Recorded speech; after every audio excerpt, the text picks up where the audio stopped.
Sweet Celestia's holy horsecock. Guys, I was gone for like 2 seconds, and when I check back, my sub count has over quintupled. Excuse me? I mean, thanks for that. I can't really say I know how to celebrate other than to keep doing what I'm doing, though. This video is kind of a follow-up to my Equestria Girls movie, review, I guess? Honestly, I'd consider this more of an overview of my opinions than an actual in-depth review. I'll get around to tackling all of these individually sooner or later, but for now, please, feel free to listen to this idiot ramble on about horse girls. Oh, also, please ignore the selfie drone. It does not have free will. What is my purpose? You take selfies. Oh my god. Yep, welcome to the club, pal.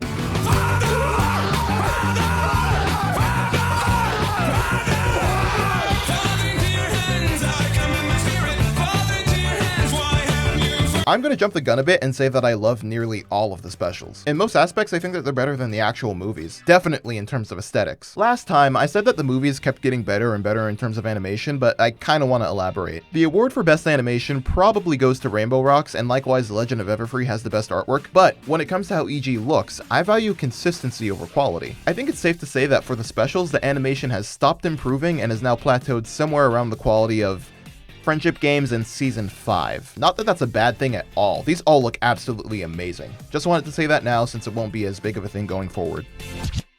Cut to the chase, I tell a motherfucking slut to her face. Play new games, say new names. Ever since I broke up with what's her face, I'm a different man. Kiss my ass, kiss my lips, bitch, why ass? Kiss my dick, get my cash. I'd rather have you whip my ass. Alright, Tales of Canterlot High, or as I like to call it, Talk. These are, like, the only things that can be considered episodes in Equestria Girls, since all 3 of them are standard 20-minute affairs, and they're all pretty good. In Dance Magic, I very much appreciate that they brought the Shadow Belts back from Friendship Games, and I especially like how Indigo's app isn't here. Stay with me now. Now, I don't think they couldn't have gotten Kelly Sheridan back. She does voice Starlight Glimmer after all, but either way, the fact that Indigo isn't here makes me infer that she has better things to do, and I like thinking that these characters live lives beyond what we see. And what we see here is a rarity episode, and a mighty good one at that. Dare I say this is the best display of her element of generosity? To explain what I mean, take an episode like Rarity Takes Manhattan. It was a fine episode, but it was mostly tell not show when it came to Rarity being generous. It was super overt. I mean, shit, she literally sang a song about how virtuous she is. However, here, it's never really pointed out. Despite her finding a solution for raising money, shouldering all the effort of creating a music video, and having it all culminate with sharing the video concept, she's never once referred to as generous. It's show, not tell, and I think that's really cool. I also love the way the story ties into Legend of Everfree, what with how they need to raise money for the Rager at the end. Hey, I recognize that boomer, he's in the next episode, which is Movie Magic. It's alright, honestly not my favorite. It's a detective episode a la Rarity Investigates, in the sense that the one-off character that was featured in the episode was the one that obviously committed the crime. There, it was Windrider. Here, it's Juniper. Check out her OnlyFans montage. Seriously, she has like 1 subscriber. It's really fucking sad. Anyways, her villainous motive for ruining the movie is pretty selfish and immature, but I get the feeling that that was kind of the point. I don't mind her. I actually kind of like her. Ooh, I also love how the movie that's being filmed is based off of the actual book Daring Do and the Mark Thief of Maripor. Actually, speaking of the books, I should say that I haven't read Magic Everywhere yet. It's the book that's based off of Talk's episodes, and from what I know, it's supposed to rearrange the stories to make them feel more cohesive with each other. And I get why that was done. Dance Magic and Movie Magic really don't feel like they have anything to do with each other. Mirror Magic, on the other hand,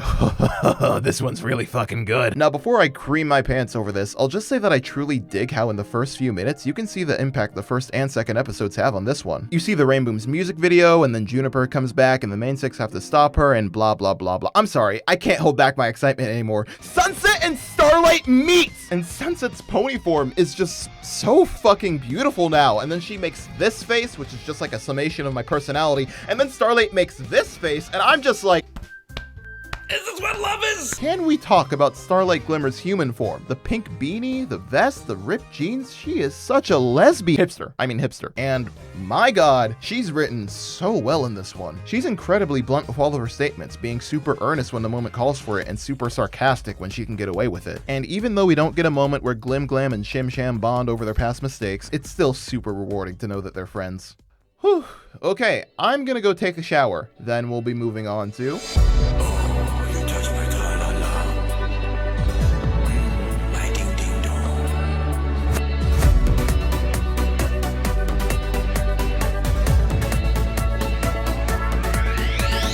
Forgotten French... No way.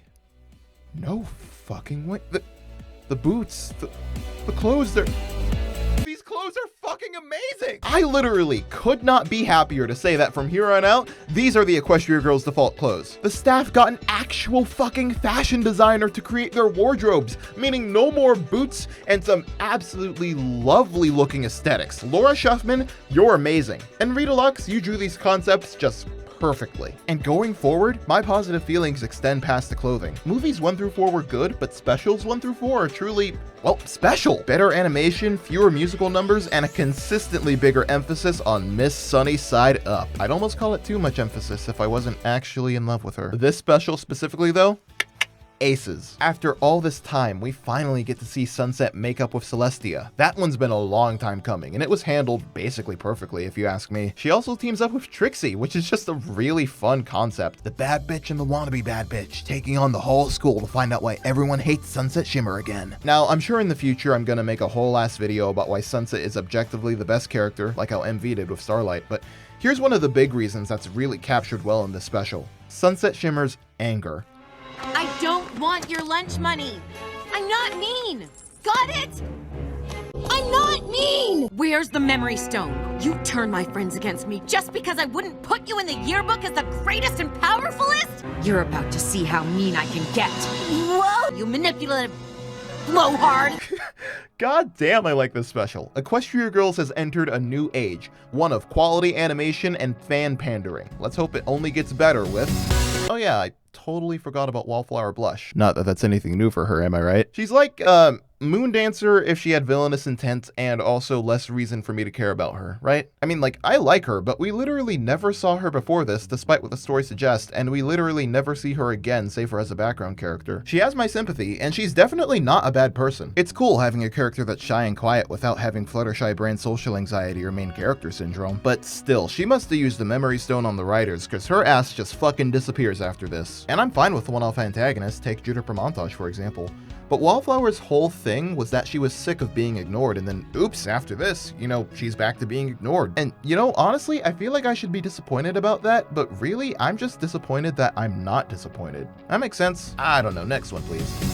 I kissed a girl and I liked it. The taste of her cherry chapstick. I kissed a girl just to try it. I hope my boyfriend don't mind it.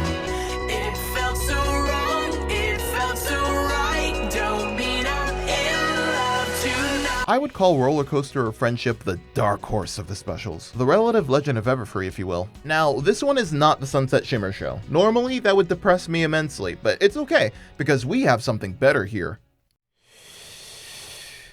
Lesbians. Human, Applejack, and Rarity literally love each other. EJ has never shied away from romance and even has a gay couple that appears as background characters sometimes. That said, you can literally smell these two and their romantic passion through the screen. It's like, take Lyra and Bon Bon from Slice of Life. It's the same thing here. But the lunches, the long talks, the benches we've sat on, none of that was real? It was all real. You're my very best friend. All this time I thought I was being honest with you about not liking Vignette. I wasn't being honest with myself. I felt like I was losing my best friend. You didn't. Jesus fuck, just kiss already! Rollercoaster of Friendship is decent. Whenever I'm not gushing over Rare Jack, I'm enjoying the slice of life theme park shenanigans the main 7 get into, whilst I'm also getting more and more upset about the Deus Ex White Room thing at the end. The concept worked in Mirror Magic, but here it's contrived and illogical, but whatever, I guess. And you know, if I'm gonna talk about the White Room that our girls get trapped in, I might as well talk about our villain this time around. Is that Belle Delphine? Shit, I already made an OnlyFans joke. Yeah, Vignette. Just take Trixie, Gloriosa, Juniper, and Wallflower, throw them into a blender, make her an influencer, give her 1 million followers, and remove any of her redeeming qualities. Fuck this bitch.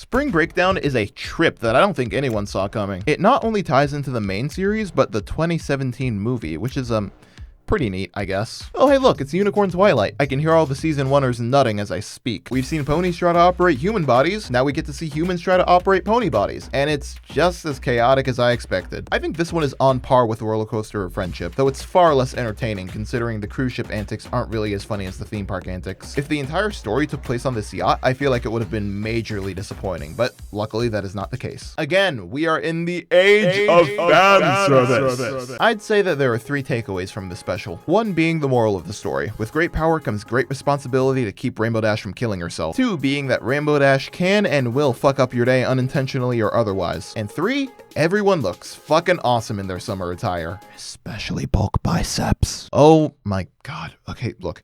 I know I just got over my Rare Jack rant, but just... Okay, so for context, Rarity meets this wannabe British soy boy on the ship and totally falls in love with him, and then this happens. Hello, darlings.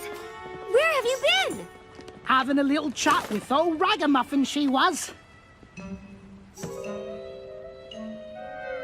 Now, if you're stupid and think this is a coincidence, don't you worry, you're gonna change your mind when I start talking about the shorts. I'm not talking about the shorts today, though. What's next? I came in like a wrecking ball. I never hit so hard in love. All I wanted was to break your walls. All you ever did was break me. Oh, surprise, surprise! Sunset Simper 52's favorite Equestria Girls special is the one all about Sunset. How unpredictable. Yeah, sue me. I've watched Sunset's Backstage Pass more times than I can count, intentionally this time, unlike friendship games. Sunset is just at her absolute peak in this one. I love her dynamic with the human Ponk. Out of all the characters, I'd say that human Pinkie Pie and horse Pinkie Pie are the most similar, and in that respect, she's like my 2nd or 3rd favorite Equestria girl. It's awesome to see that she and Sunset are like the only 2 that bond over post-crush in the group. They are such a good odd couple, almost as good as Horse Punk and Horselight Sparkle are. I absolutely adore the music festival aesthetic. The forest that they're in this time is not as beautiful as Camp Everfree, but I fuck with the idea of a 2-day festival more than a 7-day camp. Ironic, coming from someone who really doesn't go outside. And my god, these festival outfits are just the absolute best. They're my personal favorite looks for AJ, Sideswipe, and especially Rainbow Dash. I wish she wore this casually. The others are beautiful too, though. Really, this movie is just a visual treat. So I'm guessing because the last special didn't have a female antagonist, they decided to give us 2 here in the form of Kalo and Susie. Unremarkable, but come on dog, why settle for 2 when you can have 5? Don't even think about eating our toast, Sunset Shimmer. A toast to 2 girls who are the same age who happen to be going to Tokyo at the same time, stuck on the same train. Quite a coincidence, right? What? So that's the video. And no, I don't count Holidays Unwrapped as a special. It's a winter anthology. Blow me. I know I was being very positive throughout this entire video, and I kind of want to apologize for that. I mean, I love Equestria Girls, but I could also tell this was a pretty skewed overview. I'll probably get more critical in the individual analysis. But before I go, say you held me at gunpoint. Again, stay with me. You held me at gunpoint and forced me to rank all of the Equestria Girls' full-length features. From worst to best, I'd have to say Through the Mirror because Sunset's picture cutout plan is stupid, Legend of Everfree because Sunset obtains the magical ability of expositional plot dumps, Spring Breakdown because it's the closest thing we have to the main series acknowledging Sunset as canon, Friendship Games because Sunset's story arc was cut for time, Rollercoaster of Friendship because Sunset didn't get her parakeet, Rainbow Rocks because my friends are here to break me around, Forgotten Friendship because Suntrick sounds like the name of a delicious beverage, and finally Sunset's Backstage Pass because Sunset gets spanked 6 times. Come and get it! Thank you! Ow! Thank you! Oops! Sorry, I'll be more careful from now on.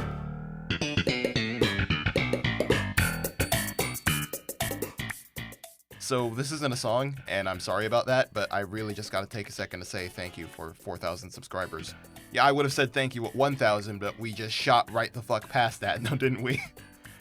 I know I've inherited a lot of DWK fans, so I really hope that I can entertain you in the same way that he entertained me.